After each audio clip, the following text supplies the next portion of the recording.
అందరికీ నమస్కారము.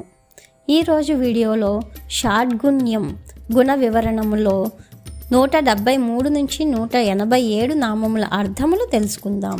మహోత్సాహ, ఉత్సాహము అంటే కర్తృత్వం అనే ఐశ్వర్యము, దానిని అత్యధికంగా కలవాడు. ఈ గుణలేశము కలిగి ఉండడం వల్లనే బ్రహ్మాదులు తమ వైభవాన్ని ప్రకాశింపచేసుకోగలుగుతున్నారు.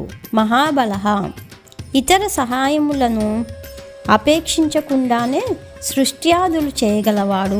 సమస్తమును శరీరము వలె భరించగలవాడు. ఈ గుణలేశము కలిగి ఉండడం వలననే జలము, వాయువు, పర్వతము, భూమి వంటివి అతిశయాన్ని పొందుతున్నాయి. మహాబుద్ధి, సంశయము కాని భ్రమ గాని లేకుండా సర్వము నెరుగగల జ్ఞానము కలవాడు. సర్వదేశ సర్వకాల సర్వస్వభావముల యందును సమీపమున మరియు దూరమున ఉండు సమస్త వస్తువుల యందు ఈ జ్ఞానముండును. ఇంద్రియముల అపేక్ష లేకుండానే ఈ జ్ఞానం ఉండగలదు. అంటే మనము దేనినైనా చూడాలి అంటే కళ్ళు కావాలి, వినాలి అంటే చెవులు కావాలి. కానీ ఆయనకి దృష్టి జ్ఞానము, వినికిడి జ్ఞానములకు అలా వేరువేరు ఇంద్రియములు ఉండనవసరం లేదు. అన్ని ఇంద్రియములు అన్ని జ్ఞానములు ఏకకాలంలో కూడా కలిగించగలవు. మహావీర్య, వికారమునకు కారణమున్నను వికారము నొందనివాడు. పాలు పెరుగుగా మారినప్పుడు పాలు వికారము పొందినట్లు తాను జగత్తుగా మారిన వికారము పొందనివాడు.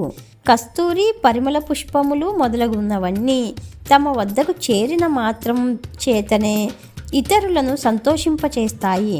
కానీ ఇతరులను సంతోషింప చేయడానికి తాము వికారము పొందవు. అట్లే తన సన్నిధి చేతనే సమస్తమును సాధించువాడు. మహాశక్తి, నిమిత్త కారణము ఉపాదాన కారణము కూడా తానే అయి ఉండగలిగిన శక్తి కలవాడు. ఈ జగత్తు తయారు కావాలంటే దేని నుంచి తయారవుతుంది?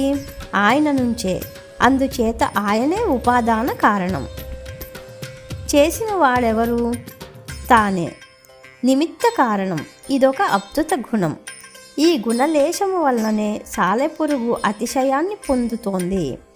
తనలోంచి దారాన్ని తానే వెలికి తీసి నిమిత్త ఉపాదాన కారణములు తానే అవుతుంది. మహాద్యుతి, ఇతర సహాయమును అపేక్షించక గొప్ప తేజస్సుతో నుండువాడు. ఈ గుణలేశము వలననే సూర్యాదులు ప్రకాశిస్తున్నారు. అనిర్దేశ్య వపుః, ఇలా 6 గుణములచే పూర్ణుడగుట వల్లనే ఇలాంటి అని చెప్పసక్యము కాని శరీరము కలవాడు. శ్రీమాన్, ఆ దివ్య శరీరమునకు తగిన దివ్యాభరణ సంపద కలవాడు. అమేయాత్మ, ఈ గుణములకు దివ్య దేహమునకు తగినట్లు అతి గంభీరమైన స్వభావము కలవాడు. మహాదృధృత్, క్షీరసాగరాన్ని మధించిన సమయంలో గొప్పదైన పర్వతాన్ని, అదే మందర పర్వతాన్ని ధరించినవాడు కనుక ఆ గాంభీర్యమునకు తగిన చేష్టితములు కలవాడు. మహేశ్వాస, సముద్రమున వారధి నిర్మించుట, రావణ వధ మొదలగు సమయములందు అతి మనోహరముగా బాణములను ప్రయోగించువాడు. మహీభర్త, లీలగా భూమిని ధరించువాడు. శ్రీనివాస, క్షీరసముద్రమును మదింపచేసి లభింపచేసుకున్న లక్ష్మీదేవిని విలాసముగా వక్షస్థలమునందారోహించునట్లు చేసుకొనినవాడు.